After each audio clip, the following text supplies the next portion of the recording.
What's going on, world? It's the NRW where nerds rule the world, and it's the ShoPowSho, y'all. You know, your boy, Kuya P, nerds rule the world. Rule the world. I can't talk today. It's been a long day, y'all. But of course, you know how I bring it in. I'm the Abdobro, the Babinka boy, the leader of the Hala Hala homies in the Center gang of the ShoPowSho. Back again. I know it's been a minute since we've done it, but I have an amazing comedian that I'm bringing out today who I've been a longtime fan throughout his tenure as a comedian. I think we just talked about it's going to be about 30 years in the business, which is just insane. And I just feel super old right now, even though he's only like 4 years older than me. I still feel super old because I've been tracking with this cat since he's been out. Yeah, so excited. You see my back. I'm Joe Coy now. Look. Shout out to Joe Coy. I'm full-blooded Joe Coy. I got my man Ron Josol in the building, the internet building. Air horns are going off right now in my after host. You can't hear right now, Ron, because I don't want to deafen you. But welcome to the ShoPowSho, man. A longtime fan of yours, as I said. Congrats. Let's kick it off first by just, you got this new tour. Let's do the promo out the rip. August 18th, you're bringing the Ron the World tour to Canada and some other special sites. I don't see the other dates outside of the Canada yet, but so August 18th. The main Canada ones would be the 18th of August in Calgary, and then 25th of August in Edmonton, and then 6th of September in Burlington, and then we have a fourth one in Montreal that's still in October. But we're gonna just promote the Alberta shows right now. Let's go. So Canada, get in the house, get in the building, show love to our man Ron Josol. And because it's around the world, man, I hope we get some DC dates. I just want to tell you, Ron, I'm ready to come and put the money down, buy them tickets. I need you to truly run the world. I'll call my agent. What's the club out there? Well, we got the DC Improv. My man Bobby Lee does the Alamo here quite a bit when he comes into town. Joe's been we'll check this out. So basically, if you let's set up a show together. Do you do stand up too? I haven't mixed it up in that yet, but I would definitely love to bring you in. You do stand up as well. As an actor, I do. You give me a script. My people's been telling me about that, like Eric, who we talked about a little bit before we started on. Shout out to my man Eric Esteban, and my man Edwin San Juan. Mad love. Those are legends in the game. And now I have Ron here. But yeah, we can talk on that. We can talk on that, man. But I would love to just see you, man. But let's have everybody in Canada come see my man Ron Josol as he brings the Ron the World Tour out and about. Again, Ron, a pleasure to chat with you, man. Let's start again. Let's get a little around the world, and then I want to do what I do on ShoPowSho and learn a little bit more from my audience about you. Why now? Why around the world? And is this based off of the former podcast that you used to have? Because I noticed when I was checking out, doing some more digging, you had the Round the World podcast, and we just gonna take it as a tour. Yeah, so there was a Round the World tour, Round the World podcast, and Round the World food cast. So I kind of do three things on the road. I used to do a podcast during the pandemic. Now it's kind of like I go on the road. I do around 30 countries, 40 countries a year. So I always like to do different foods in different countries. Then I'll also, my tour is Round the World. Yeah. Nice. So Round the World tour. What are we talking about? We coming off, obviously, like you said, the pandemic. You kind of, I'm like you said, you went into the podcast route. A lot of my comedian friends. I started my ShoPowSho podcast due to the pandemic because I'm a filmmaker, actor. So we wanted to keep ourselves busy as creatives, right? So yeah. Is that? So I basically I was in LA. I was in LA during the pandemic, and it closed up, so I went to New York City because New York's. What my manager gave me an audition for The Cellar, which is pretty much a legendary comic club, and that started it all. Like you think of the West Coast, stand-up comedy as an art form started in the East Coast in New York City, in the Catskills. The reason why there's a brick wall behind you is because it used to be in downstairs and basements, the cellars. Why is it in the basement? Because that's where you waited to go see a really big show with dancers and singers and upstairs. So they had a comic in the 20s and 30s just tell you jokes while you waited to go upstairs. That's how stand-up comedy started. This guy on stage was like, not even on stage, he was just like talking and making people laugh while they waited. It was like a lounge. And then eventually they're like, okay, bring the crowd up. Eventually, these MCs that were like making people laugh in the basements were so funny that people were like, can we just come see the Joker, the guy that does all the jokes before we see the main show? So a guy like Lenny Bruce or like old school guys were like, became popular. So they had to go upstairs in the main room. And they go, well, how would you like your background? Like, do you want drapes? Do you want silk? Do you want candles? They go, no, give me a brick wall. And they're like, why? That's the ugliest thing in the world. It's like, that's what we're used to. We don't want anything distracting, but everything has to be ugly because we don't want you to look at anything but us. If anything is too beautiful, they would actually fuck up the comedy show. It's kind of like when you do a comedy show for a corporation that pays you usually an average of $10,000 to do 30 minutes, they're usually having dinner in a ballroom dressed up in suits. You cannot make these people laugh. Why? Because you can't compete against steak.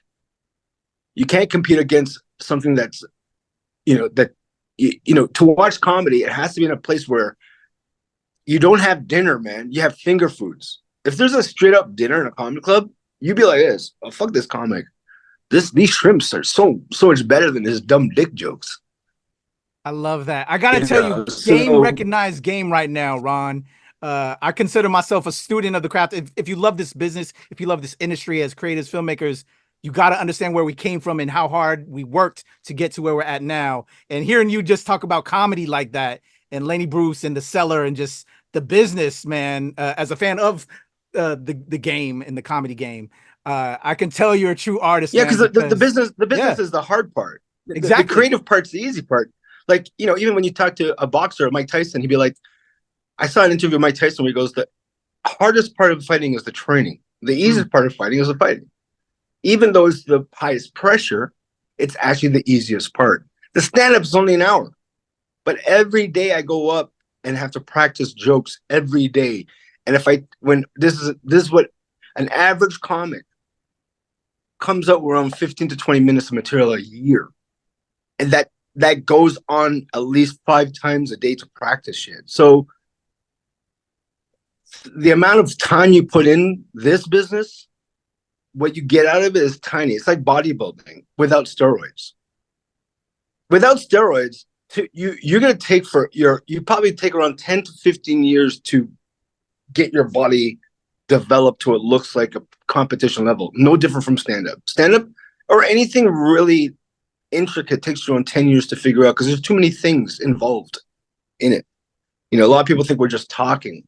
At times on stage I am, but you're schizophrenic on stage. You have 4 voices. There's a voice that says, load up the next joke. Hurry up, load up the next joke. He's the worker. The next person goes, perform this shit. The next person is, hey, that person's moving too much. He's causing a problem. Deal with it. And then you're thinking about your laundry. So it's you're almost a little crazy on stage because you have to think of 4 things at the same time while looking like you're not thinking about anything. So true, man. That's why that's why I was saying earlier, man, like I thought about comedy in different respects.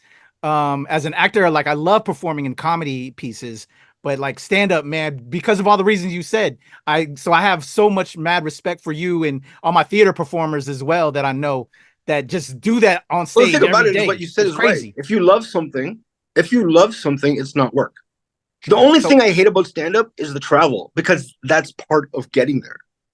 But once I'm there, I don't give a shit. Like they're paying me $2,000-$3,000 a week on travel, not on the show. The show is fun. The travel is shit. I hate the travel so much. I wish we could come up with teleporters, because it's so much more easier. For real. But and the truth is, if you don't love something, you're gonna burn out within a year. It's kind of like, remember when back in the high school days when you're trying to get a girl and you start going, oh, girls like bad boys, so you try to be a bad boy, but you're not a real bad boy, you're a fake bad boy, and then within 5-6 hours, she can tell that you're not the real bad boy. So you kind of have to get your shit done before she figures out you're a nice guy. That's how hard this shit is. You you do it every day, and the learning is tiny every year. So what I've learned in 30 years, the average person would learn that in 10. In an average job. This job takes because you have to go leave your house, get parking, go to an open mic, practice a new joke, and then do it on the weekend to see if it really works with the actual hour set. So during the week, I'm practicing 5-10 minute stuff. If it really kills, I'll bring it on to the weekend show. It's kind of like the weekend show is my star basketball players. They're the lineup. If you want to get on the lineup, you got to kill and show me that those, whatever the joke that I'm working on, works just as good as the weekend show laughs. So I take that from an open mic and then bring it Thursday, Friday, Saturday into paid shows. But Sunday, Monday, Tuesday, Wednesday, I'm doing open mics for free. That's just what you do. It's working out. It's kind of like going to the gym and then the pose downs the weekend. Definitely. So much respect for you, man. That's actually that kind of got a question that I might be a little bit controversial that I want to throw at you, but I guess I'll throw it at you right now since we're kind of like in that track right now. Because like you, and also in your own words, like you said, there's a lot of cats that just think it's just talking, or they can get out there like these podcasters, which, you know, the pandemic era kind of like gave everybody a platform to hustle and create. But then there's a lot of people that used, you know, let's say, you know, their connections or a bit, or bought their viewers, if you will, you know what I'm saying? These fake influencers that kind of came on and now will get arenas or they get deals. Whereas legends like yourself, man, been in the game, and you know y'all don't always get the same respect. Well, here's the talk thing. on that at all? I don't want to get you blacklisted or nothing. You got love from me. No, I know what you're saying too, but here's the thing. None of that bothers me because I was another interview with Tyson. He goes, "Hey, you're gonna be fighting Jake Paul in November. How do you feel about that?" He's like, "You know what? I can't wait because I'm gonna get so much money." And he goes, "You're a multimillionaire, Tyson. You don't have any money?" And he goes, "Look, I know the art of fighting. I don't know the art of money. The art of money, you got to make money. If you know what art of fighting, you got to fight. I know the art of stand-up comedy, right? And those guys know the art of YouTube and getting viral by doing these the TikTok videos. Like that's what they know, right? Unfortunately, a comedy club now will bring a person that has a huge following, which is fine. They may not be good though, but it helps the business stay. And like Mike Tyson said about Jake Paul and Logan Paul and all those dudes that are fake, they're kind of like internet fighters. They are actually helping the business by bringing more people to see fights that are the millennials, generation Gen Z that never really cared about that shit unless Jake Paul got them to see it, because he's the bridge, the connection to the youth.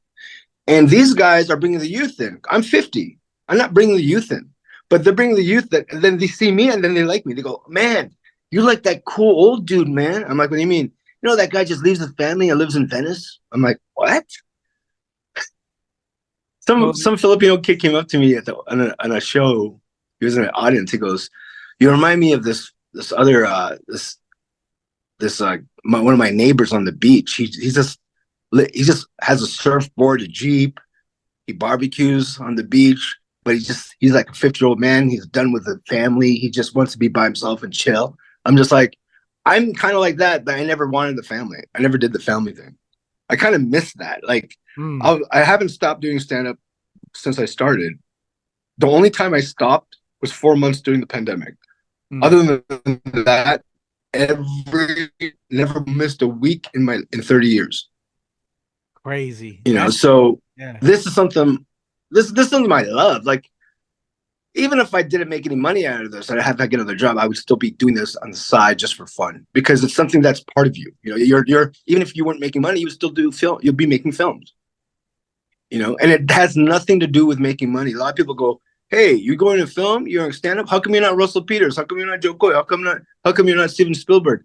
Because I never really cared about that. I wanted to do stand-up. I want, you know, you wanted to do a filmmaker. Some people want to dance. Making it is that 1% of people that can do that by chance too.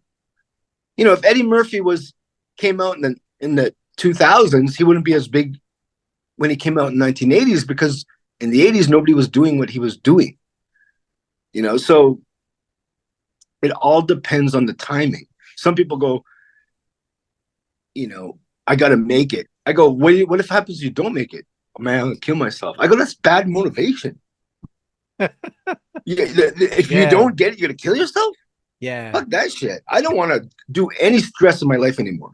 I have zero stress. When I woke up at 50, I looked in the mirror, felt totally different. Farted, pulled my back. Unbelievable. And I said, I got to do some spring cleaning, man. I had to go, okay, this is what I got to do. Diligent gym or yoga or stretching, eating better. You're 50. I'm not 20, 30 anymore. And I also got to go to the gym. But then your mental state at 50, to keep doing any entertainment job, it has to be a positive, more motivational way to do it. My motivation can come from anything. So when I do seminars for stand-up comics, new comics, I go, what's your motivation to do it? To be famous, to get back in an X, to make money, or just the love of it? All those 4 things are good. I love that energy. Even if you want to just do it because it's coming from, you know what? I have a positive feeling of motivation myself. But if you do it to fuck someone up, and you go, hey man, I'm doing this to out of spite, eventually you'll burn out. Because I'm the only person in my class of comedy that I started with in 1995 that's still doing it. Everybody's still, because from 20 to 40, you're young and cute enough for people to come see you. After 40, you're not as young and cute. There's a cuter, younger version of you, and that's what the clubs hire. Unless you bring a social media following, like I finally got a social media following that I got a couple of years ago, but that changed the game. You know, the game standard payment for stand-up comedy headliners is $300 for 5 shows a week. You're making $1,500 a weekend for 4 weekends, so that's $6,000. Not great. But if I bring 100 people in and they pay $30 a ticket, and that's $3,000, I make all of that one show. Let's go. And I just do that every week now. One show, one big paid show a week. And then the Monday, Tuesday, Wednesday, Thursday, Friday, I just fuck around on stage. So if I don't, what happened was I did a dry bar. It was a comedy special that was in USA that was during the pandemic, and it caught fire and I got a viral video from 1,000 1,000 IG followers. I went to 120,000 within weeks, and then from my Facebook too, from whatever 1,000, it went to 12,000. And so when I do the comic clubs, people that don't know me will still go. So you got 50 people, those people that come that are just walking in. It's just they don't know. There's no name brand comic. Let's just watch the comedy. But then there's 75 to 100 people that know me now that come to the show, and now they like they're there to hear what I have to say, rather than if you don't know who I am, you're like, I wonder what it's going to say. Now it's like, I can't wait to hear what Warren has to say because I know his shit. So there's the big dynamic and switch. I could still keep doing this after 50 to compete against the young, cuter comic version of me. I have 100 people a night that I can go, hey, I'm actually hotter than you now, to the booker, because I'm making more money for the person. Love that. Love that. Yo, Ron, just dropping knowledge right now, man. I appreciate you just going off on that because it's so real. And I love it. As I'm an empath, man. And as we kind of spoke earlier before we got cracking, man, let me have the love for the biz. Let me feel your problems. Hold on. Oh, man. Do some push-ups. No, I'm joking. My G, I appreciate you, Ron. Just like I said, I've been tracking you a long time with cats like that I became friends with as well, which is beautiful. And now I love that I'm getting a connection with you, like with my man Edwin, my man Eric. But like cats like Rex Never, we talked about Joe. I met Joe quite a few bit of times. But like as comedians, just especially Filipino comedians, I started losing my question, but I'm gonna bring it back. in regards to the game, in regards to the hustle. Let me take you back to when I read that when in high school you was like 18, you saw Delirious, and that's what made you want to become a comedian. But we're Filipino, and I'm sure our parents don't. Well, I'll speak for myself then, because I don't know what it was like in your house, but I'm curious once I'm get done. Is my parents didn't want to be in the arts. I was in drama, I was in theater, I was acting, I was in Ace Ventura 2: When Nature Calls as my first film as a monk. I was in the business a little bit, but my parents didn't want me to get into the acting game, or I was a dancer as well. I was straight up super Filipino, acting, dancing, doing all that shit. But they didn't want me to get into the arts. What was it like when you graduated and you said you wanted to be a comedian? What did they say? Because I can't believe they said yes out the rip. Okay, here's straight up. Filipinos to me, are half Asian. Okay, so that's your parents' Asian side saying, "Hey, go to schools. Stop that. That's our half Asian, almost Chinese side. Then the Spanish side, the other side is like, we have fucking bells at the end of our hand, ding, like we're dancers, we're singers, we're fighters, we're boxers. We have passion. And as much as that Filipino side is the first thing our parents say, deep inside, they want you to go, no, I'm going to do it myself. And they're like, okay, good. Filipino parents want you to be independent, but you have to fight for your independence. That's real because talk. They don't want to give it to you. You are a little boy. Oh, stop that. Shut up. Be quiet. Clean your room. Don't do it. You cannot survive. You cannot stop that. Stop hanging around. There's all these crazy Asian thoughts. And then once you go, no, I'm a man. I'm a grown-up. I can do this. And you show them, they're like, oh my, okay, you win. There's a fight when they release you. When it's white, they can't wait to release their child. Your Filipino parents that fly from Philippines to Canada or USA hold on to their kids longer than the white parents, because they feel lost without those children sometimes, because the children are the one that teaches them about life in North America. When I grew up in a Filipino neighborhood, and then my dad made a lot of money selling had a Filipino business, so we became rich, and then we moved to a rich white neighborhood. So I would see that shit also in like the Indian community, where, we are very similar to the Indian community too. Like the kids work, the parents don't even, in Brampton is where my parents moved from. Markham was the Asian area in Toronto. Mm-hmm. Markham was where Russell Peters lived, or Brampton is where Russell Peters lived. So I moved from Markham to Brampton, from Taipei to Bombay. Okay. Right. And so I was living the Asian life in Asian neighborhoods, and then went to Indian neighborhoods. I go, fuck, it's the same thing. These kids take care of their parents, and the parents don't even speak English sometimes. The kids are the one translating for stores, doctors, people, and they're also in a community where there's so much of the Filipinos or Indians or Chinese people, so they don't need to speak their other, like the English language sometimes. But because I grew up that way, my dad was an entrepreneur as well. So basically my dad brought bongos, longanisa, tocino, balot to Canada in 1968. Oh, wow. So he started importing food. Nice. He started importing food, became a millionaire in around 5 years. Wow. And really my dad did this because we got in a car accident when I was 6. My mom became a paraplegic. Oh man. And they just bought their brand new house. They have 2 children. My brother is 7. I was 8. I was 6. We get a big car accident. My leg gets torn off its socket. My brother and my dad all cut up on the ground. I see my mom on the grass, dead. And I tried to get up. I just fell. I was 6 years old. And this priest comes up and he goes, "Are we all Christian? Let's all pray. There's a lady dying." I'm like, "Who's dying?" And I was like, "Where's mom?"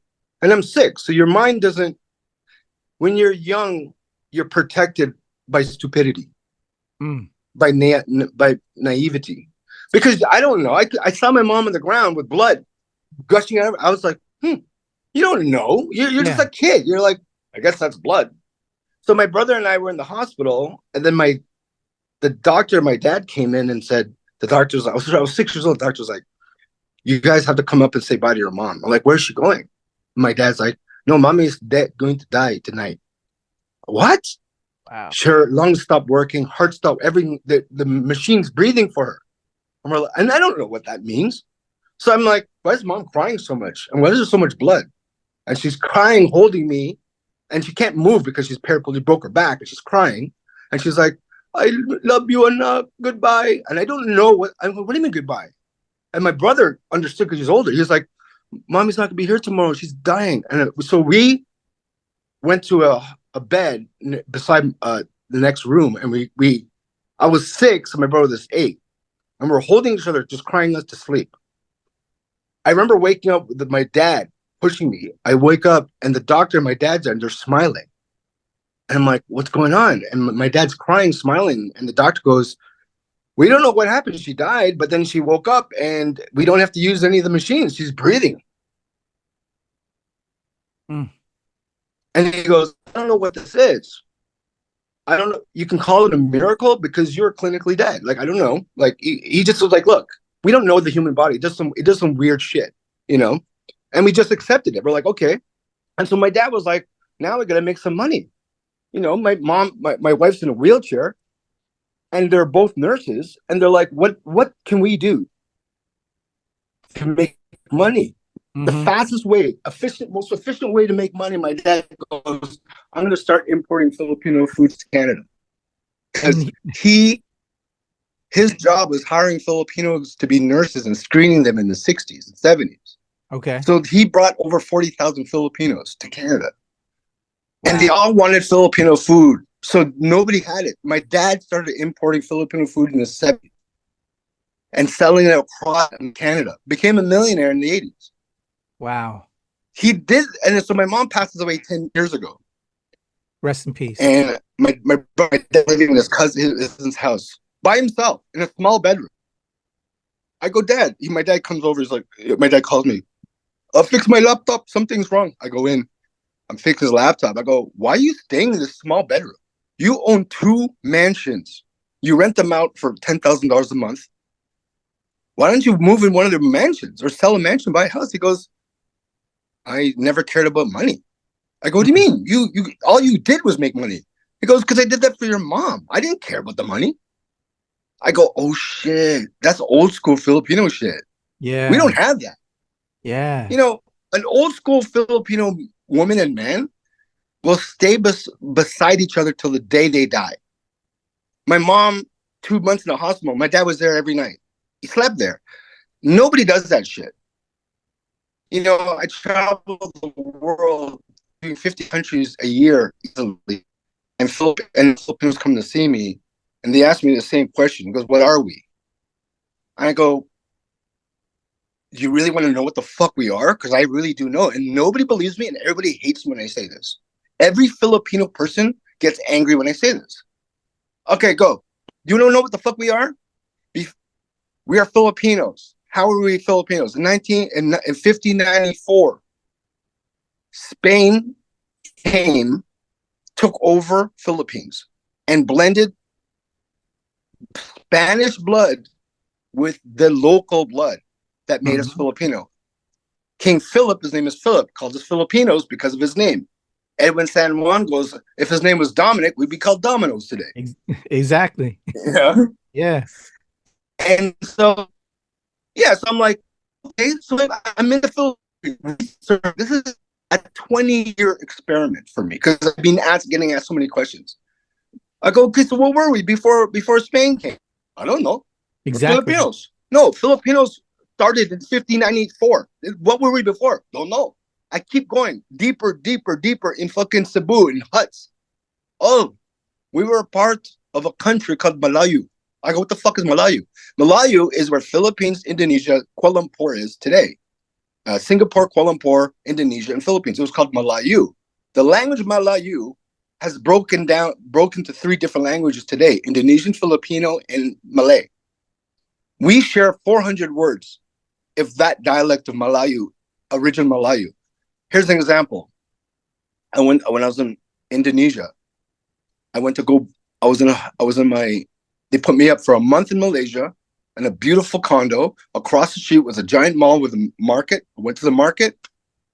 I like different curries. I grab a curry, some chicken, some rice.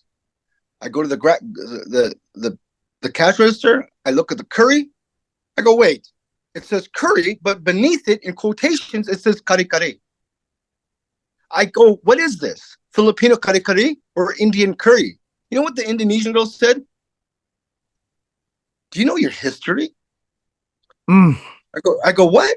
You're Filipino, right? I go, how'd you know? She's Indonesian. She goes, because your nose? I go, what? She's like, okay, Indonesians have straighter noses than Filipinos. Filipinos are a little flatter. And then the more flatter you go is Cambodian. Yeah. And then Thai. Yeah. But we're in between. And then Indonesian is the straight version of Filipino noses. I go, holy shit, how'd you know? Because you still have Malayu blood. I go, oh.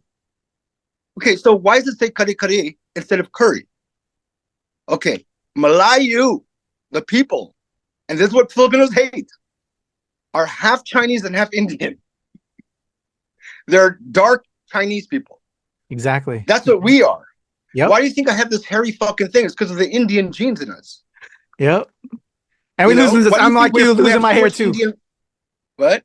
We're going to say I'm like you losing my hair too. Holy shit, we're the same, bro.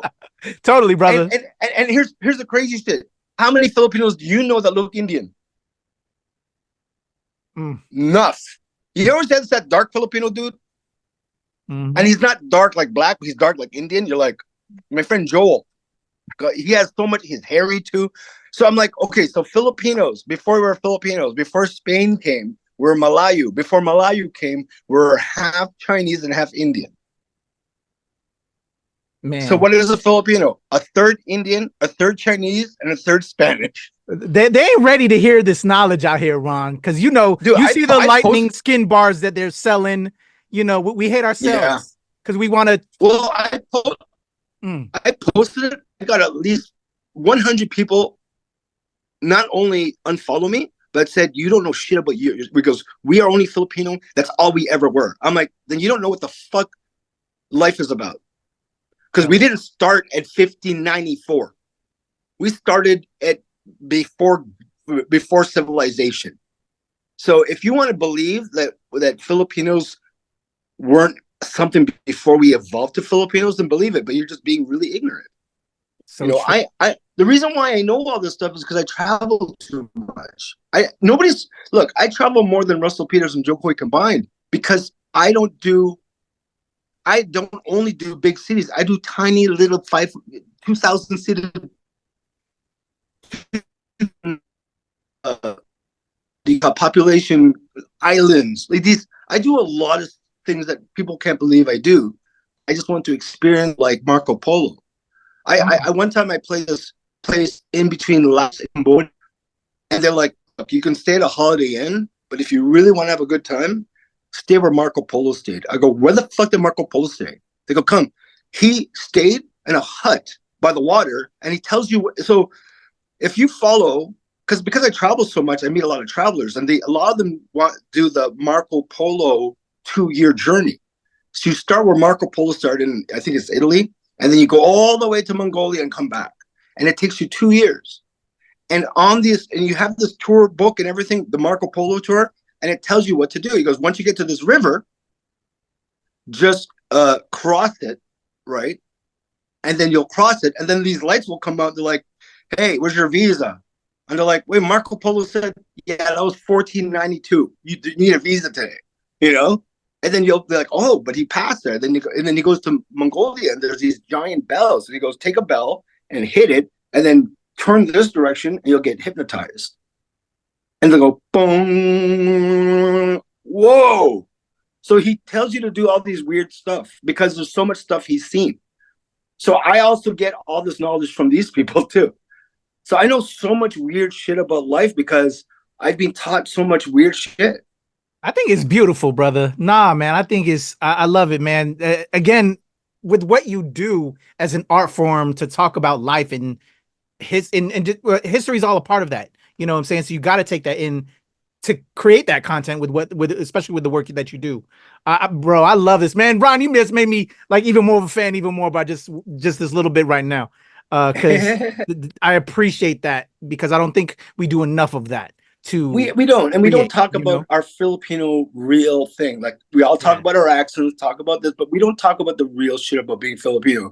You know, when they go, what are we? I go, look, it doesn't matter what we are. What I do know is when I compare ourselves to every fucking culture, we're the nicest, most giving culture, the most hospitable culture I've ever met in my fucking life. But don't fuck with us, because we will flip on you, because every Filipino has a little Manny Pacquiao inside. Let's go. And you piss us off. You see a pissed off fucking tita? Watch the fuck. Watch out. Because every Filipino dude and guy has this thing they're taught. Even if I've seen it in jail. My cousin worked on the Prison Dancer series that was on Netflix in Cebu.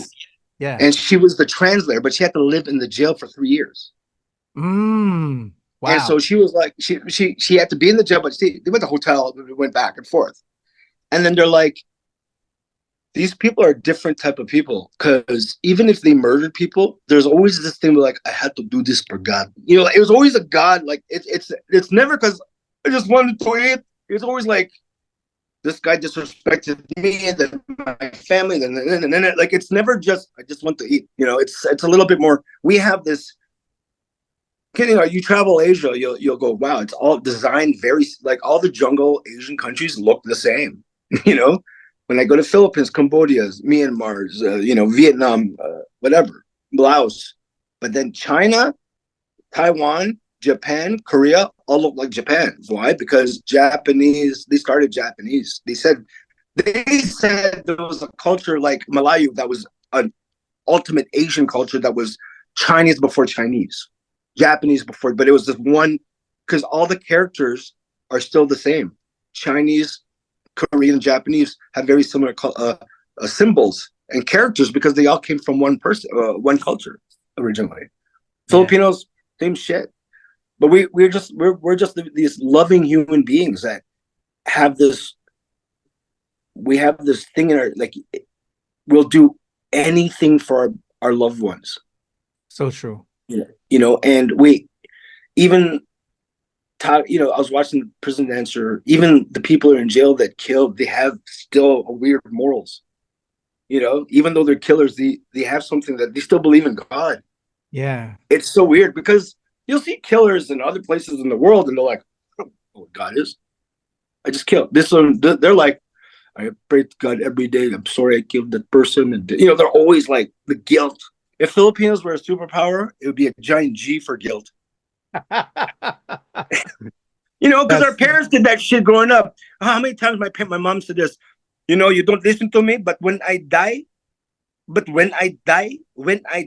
stop telling me when you die. Like, my whole life. Huh? I was saying, right. I'm already in therapy from some of the parts of growing up, Mom. And so now you keep saying that, like, stop. Because when I die, you will regret. You'll regret. It's like, shut up. How much more guilt can you throw at me? Man, Ron, I just love this knowledge we dropping right now. Let me remind everybody again, Ron Josol's Ron the World Tour begins August 18th. Everybody, dates in Alberta. Everybody gets a free balloon for their chair. Get more of this amazingness. My dad had to teach a white farmer from Windsor how to make balut in the 70s. So I remember my dad we used to go pick up balut in Windsor. That was in America. It was in what's the capital? Windsor's what? New York? No, Windsor is Buffalo. Windsor is Buffalo, right? Windsor, I thought that's Canada. Oh shit, it is Canada. It's after Detroit. Go to Detroit. Sorry. Yeah, no worries. Yeah, it's in Detroit. And I remember we're talking to the white farmer, and my dad's like, do you have a different kind of eggs I can buy? And the guy's like, oh, we have quail eggs, we got duck eggs, we got chicken eggs. He's like, oh, duck eggs. How much is duck eggs? He's like, oh, they're like $1 each, or like 40 cents each. He's like, oh, how do you cook? How do you raise them? Oh, the first week is a yolk. The fourth week is the bird. My dad's like, can you stop the machine after 2 weeks? What? Can you abort that duck egg? Like kill it? Like it'll be like half. Can you make a half yolk, half bird? I mean, the guy was like, "Are you insane?" And my dad, shut up and do it. So the guy started making balut for my dad, and I remember his wife was like, "I don't know if we should be doing this. I think honestly, I do think the health board's going to call us. Whatever." They were so scared to make balut. And then my dad went to. We were doing it for years, and then one day, because my dad started buying chicken meat, beef meat, and they bought ostrich necks. So he's making oxtail, but with the neck of a of a ostrich. So he's making kare or whatever, but with the. And we went back and he goes, "Can you do this balot with the ostrich?" And the guy's like, "Yeah, why?" My dad's like, make 5. So he made 5 fucking ostrich balots. That's crazy. My dad brought it back home for surprise my family for Thanksgiving. And when he brought it out and opened it, it was the worst smell in the world. The whole family, dude, it looked like Jurassic Park. It was like,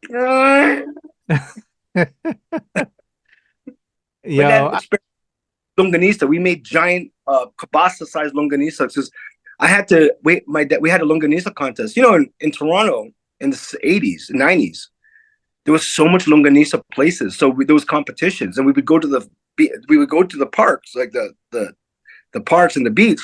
Yeah. And there'd be competitions. Who was the best longanisa? We would always win. We have like we made a giant kielbasa looking longanisa, and we won, and everybody was pissed at us.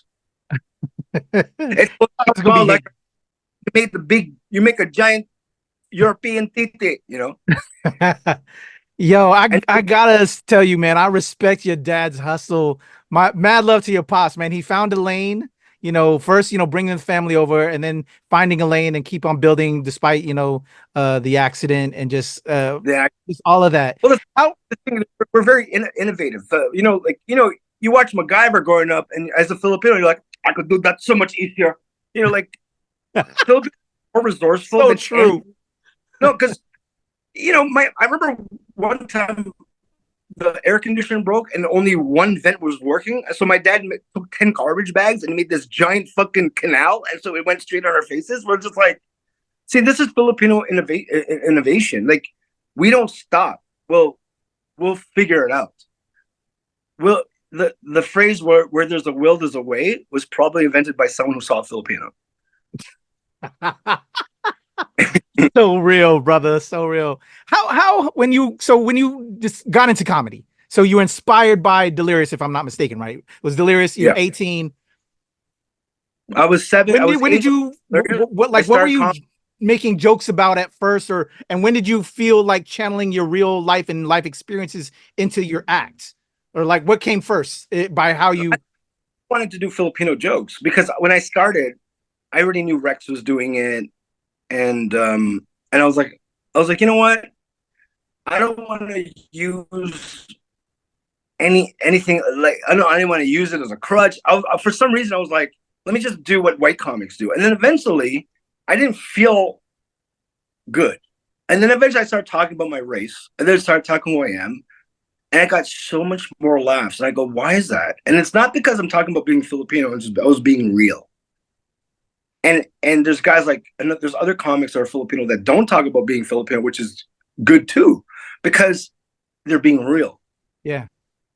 It's not about, don't talk about this. Dude, do what we do. Talk about this.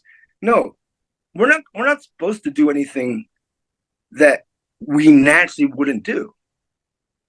This other interview with Eddie Murphy, he goes, a lot of people go, I want to challenge myself and try to get into something I can never get into. And then they actually go and do it. But imagine you did that, you put that energy into something you loved. Mm. He goes, and that's what I did. I never went and said, hey, I never did a drama before. Let me challenge myself. He was like, how much more funny I can do if I didn't do any accents? What if I did Nutty Professor? What if I did Coming to America, where I couldn't even play Eddie? You know, so he inspired me in that interview. I said, no, I'm not going to go the opposite grain of what my body tells me to do. I will go full force of what's easiest. You know, Arnold Schwarzenegger had the perfect body for a bodybuilder except calves. And he goes, there's some things in life you do have to just, you know, it's kind of like this. You can't always eat junk food. You're going to have to eat some healthy food sometimes in order for life to be good, because the balance of good and bad has to be there. I think it's the same way with your bodybuilders. You know, they have to make sure their calves are good. And even with us, I have to make sure that I'm balanced mentally, physically, spiritually. Those, you know, you got to balance. But, you know, you look at someone and you go, what's wrong with Trump? Or what's wrong with them? They're not balanced. Mm-hmm. You know, Judge Judy says that, and it always hits me. You have to always remember this, because, I mean, Judge Judy is 78 and still doing her shit. And she goes, look, I don't know who's lying or not. That's not what I do. They trust me because when something doesn't make sense, that's when I know it's a lie. Mm. It's not when something makes sense. It's when something doesn't make sense. Because if you are the best liar in the world, you still are not a good liar. Why? There's too many things to remember. Yeah. And nobody, if you're a liar, you have to remember 25,000 things. I was a big liar back in the day. Still am a little bit on stage. But, you know, at one point when I was in high school, I had too many fucking stories that would eventually catch up to me. You ever tell your friends to lie for you? And then now there's 20 friends that have to remember shit all the time. Yeah. And then they're like, what? You know, Brenda came up to me the other day and I totally forgot. You said never say, I went out with Nicole, and I told her you were going out with Nicole, and she's like, what the fuck? Ron, there's too many fucking lies you want me to. I can't keep remembering shit. Just be truthful. It's so much easier. You know what much easier is to tell the truth? Fuck. Yeah. That's why I don't kill anybody. Because I can't lie. You ever see the interrogation rooms? I would break. Real talk. Imagine you killed a couple kids, whatever. You know, and they're like, Patrick, where were you at this? I was sleeping, man. I was like, whole thing. Like, the whole thing. I watch these all the time. I always watch what these guys do. And the crazier the person, the more they're confident. You're like, that guy's nuts. He just killed 42 people. And he was like, talking about, man? I was just at my girl's house. I'm like, fuck, this guy's good. I love that. No Filipino in you. I love that. I think when it's authentic, that's when it connects the most. And I think when you lived a true and you're performing that, that's when it really hits with people. And I know that's what connects me with you. That's in everything in life. You know, I'm not a No Doubt fan, but I remember walking around and I heard this song called Simple Kind of Life from Gwen Stefani, No Doubt. And it hit me so hard because it was so pure and it was so honest and it was so authentic.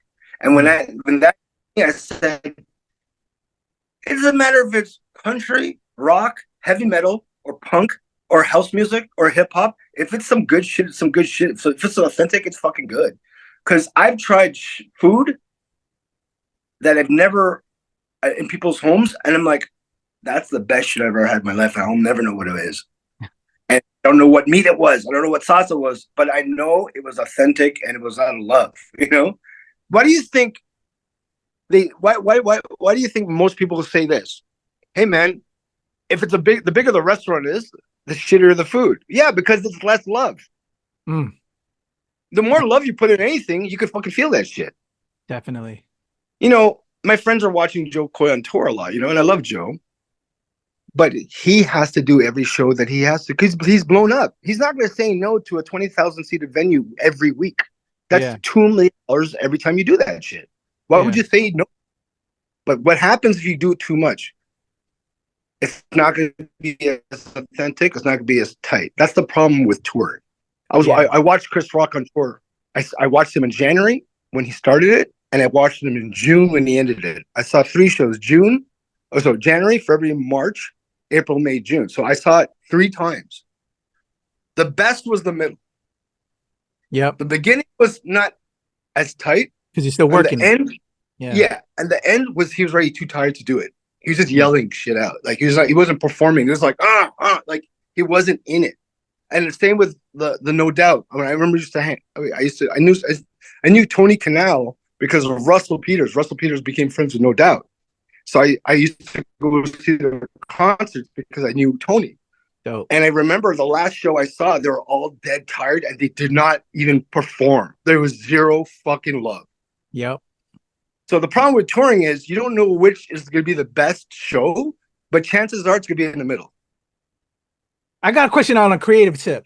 When you are writing or you're getting ready for, say this round the world tour, what is the environment you need that gets those juices flowing? Or are you always writing? Well, I'm sure you are. We as creators, we're always writing, we're jotting stuff down, but developing the set, or is it just it's building up through the tours because you're testing out the material at every venue, and then you're building up until you got that 10 minutes, that 5 minutes. What is your I guess, without giving all the Kool-Aid, what's your method? Okay, well, this is what I see and what I know now. Yeah. When you're a star, you develop like this. 1 year, you go up every single day, practice or stand up for and then eventually at the end of the year, you can perform it and tour with it. And then the next year, these famous comedians like Chris Rock and Chappelle, they'll do movies and TV shows for a year, so they don't do stand up anymore. So they let the audience wait, and after 2 years, they're like, "Oh, Chris Rock's on tour again." You have to make them forget by doing something else. But if you're not famous, you don't have that luxury of going TV, movies, and then back to stand up. So guess what? It's a non-stop machine, oiled machine that you're not thinking at all. Sunday, Monday, Tuesday, Wednesday, I go up in an open mic and practice from a paper for 5 to 10 minutes of all new jokes. Thursday, Friday, Saturday, it's performed. Whatever kills, I keep. Whatever doesn't kill, I put on the back burner until it does kill or I throw it away. Mm-hmm. That's basically my life. That's a stand-up comedian's life. Yeah. We don't think anymore. That is done subconsciously all the time. I know Sunday, Monday, Tuesday, Wednesday, if I don't go out at least 2 to 3 of those 4 days, I will start sucking because I seen it.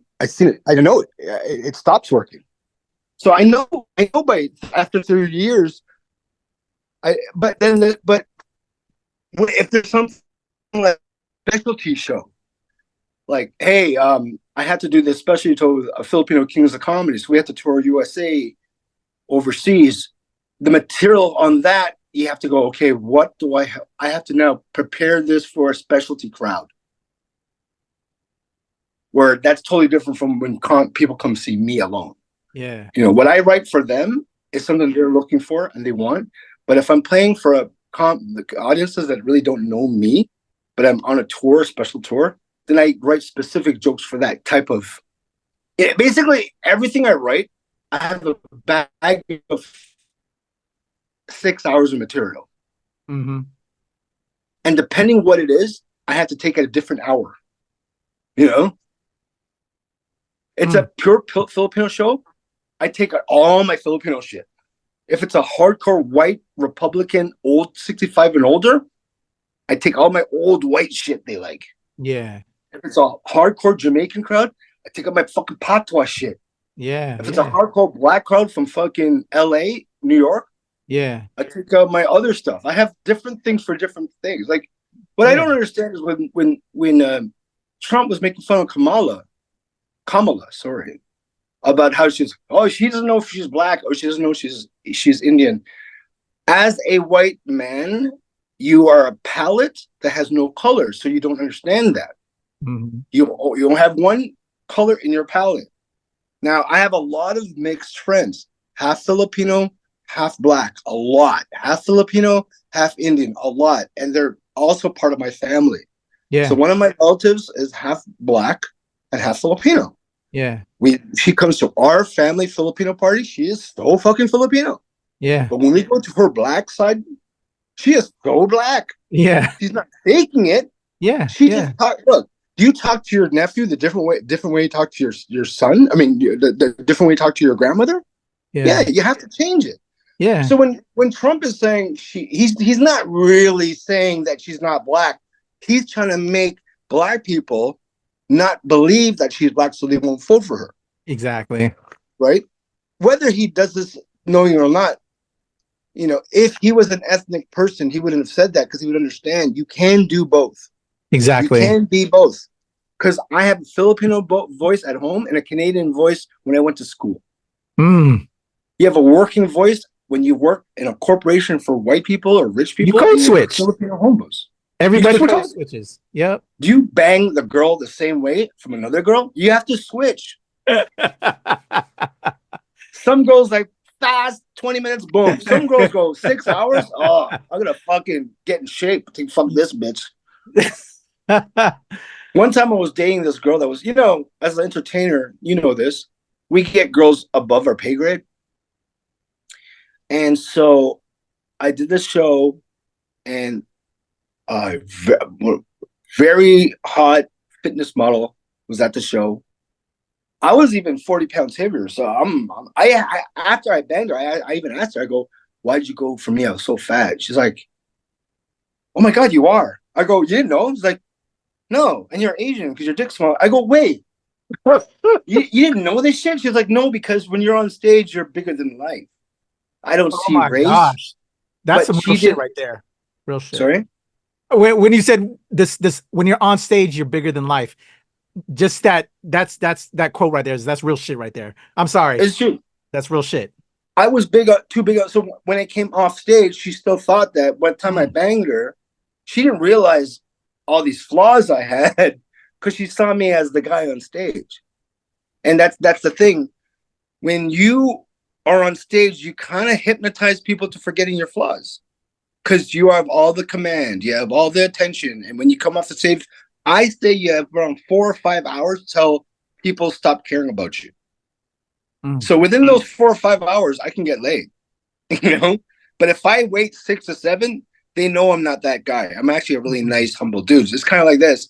I remember trying to be a bad boy in high school. And after like 2 or 3 days, this girl was like, we're walking on the street. I was like, yeah, man, next time I see that motherfucker, I'll kill him. I was just like acting hard like this. And obviously I saw a dog, a puppy. I'm like, oh, hi. I started petting the puppy. And the girl's like, you ain't fucking hard. I'm like, oh shit, my armor broke. You can't keep lying to yourself. You have to be authentic. And some people never live their life being authentic. And I'm trying to do that. I love that, man. Ron, bro, I could talk to you for hours because I think you and I are very much the same person in a lot of ways. Are. Man, I'm not going to visit you, man. I'm going to be in New York. I think in December. Are you around? You're East Coast, December, right? Yeah, and I'm not too far from New York. I got people up there too, so if you go that way, I'll definitely come check. Well, you know what? So my manager always puts a show together with me in New York Comedy Club. Is there anything up there? I'll put a show up there. Okay, we'll do something. Fuck. We'll definitely be in touch, my brother, because I definitely want to have you back and chat you up and promote whatever you got going on. Because thank you, man. I am a fan, Ron, and just even more so now with this conversation. Because, you know, you see that one side of things as fans of this medium, right? But then when you really I want to bring my real self, what you're talking to right now, on stage. And that takes a long time. But slowly and surely, because basically every time I talk to them, when I talk to the audience, I want to make the audience like you, like a person, you know? So when people go, hey, man, you talking some whack shit on stage. Like one of my friends was saying, hey, the club owner was pissed because I was talking about taking a shit on stage. I go, yeah, why would you talk about that? That's not anything good. So yeah, but people left. I go, do you talk to me about taking a shit and walking around looking for toilet paper and trying to wipe your ass or something, whatever you're doing on stage? He's like, no. I go, why would you tell the crowd that? And he's like, oh shit. I'm like, yeah, you talk to the crowd the way you talk to your best friend. Why wouldn't you want to? Yeah. Let's go. Ron, you are a treasure, my friend. Again, it's great to see the human being, the real person behind, the people that we admire and we watch and laugh at because of their material and all that. Not just because you crazy looking cat. You're a wonderful cat. You're a handsome cat, man, because you look very much the same. So much love to you, brother. Ron, Ron the World Tour, again, I'm going to have all the dates in the description, y'all. Please go show love and show support to my Kuya over there. And Ron, whenever you come through the East Coast area, or I'm out in LA, I travel too as a filmmaker as well. So and we have the same friends circle. So I'm in LA. I live in LA. So when you're here too, let me know. We'll go eat. Most definitely, brother. Everybody, Ron Josol, Ron the World Tour. Again, links in the description. Man, I got so many more questions, but I know you got time and to get ready. I got another joint, but this was truly a pleasure, Ron, and I can't thank you enough. And I definitely want to chat it up with you again, and I definitely want to hang with you again. Such a pleasure. Thank you, Ron. I'm going to East Coast. We'll go eat. We'll go to a Filipino restaurant. We'll videotape it. Let's go. And I'm going to try and bring you to DC. I got enough people, the Filipinos that have the big pockets around here that maybe we can bring you to come to DC. If you can bring 50 people out, I'm coming because that pays for my everything. Oh, we can get that. I'm gonna put the calls out to some folks that I know. I'm going there in December, so if we could set them up for the end of December, right before New Year's, before Christmas, maybe the last week of November, let me know. Maybe we'll. I just need 50 people that paid $30, and we're good. Everything's paid for. Let's go. All my DC area Filipinos here that watch the show and support the ShoPowSho, you heard it, Ron, right now. Let's make that happen. We'll make it happen. Ron, salamat po, man. I appreciate you. Thank you so much, man. Take care, brother. We'll talk soon. Definitely. Your boy Kuya P. Nerds Rule the World. Ron Josol. Kuya Ron the World. P. Check him out. Description below to get those tickets. All right, Ron, there's a cut.